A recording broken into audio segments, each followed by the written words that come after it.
શાહી ઉપમા બનાવવા માટે બધી સામગ્રીઓ મેં તૈયાર કરી છે. શાહી ઉપમા માટે મેં કાજુ અને દ્રાક્ષ લીધા છે. વેજીટેબલ્સ માટે મેં વેજીટેબલ્સ માટે ગાજર અને કેપ્સિકમ લીધા છે તથા મરચાં અને લીમડાનો હું વઘાર કરીશ. આ છાશ છે અને રવો છે, મેં બારીક રવો અહીંયા લીધેલો છે. આના વડે હું શાહી ઉપમા બનાવીશ.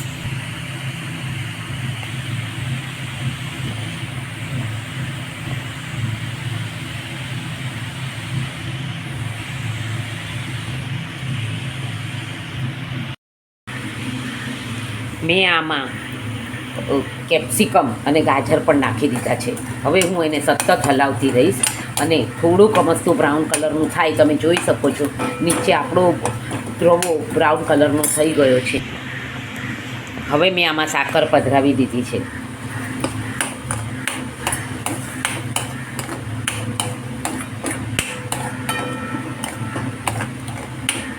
ને સતત હલાવતા રહેવાનું જેથી કરીને ઉપમા એક સરખો થઈ જાય. અને હમણાં આમાં તેલ અને આપણે જે ઘી નાખ્યું છે એ છૂટું પડવા માંડશે એટલે આપણો ઉપમા તૈયાર થઈ જશે ખાવા માટે. તમે જોઈ શકો છો ઉપમા સાવ હવે જરા પણ લોયાને ચીટકતો નથી અને સાવ છૂટો થઈ ગયો છે ને એક રસ થઈ ગયો છે ને ઘી અને તેલ જે આપણે નાખેલું એ સાવ છૂટું પડી ગયું છે અને સરસ મજાનો તૈયાર થઈ ગયો છે.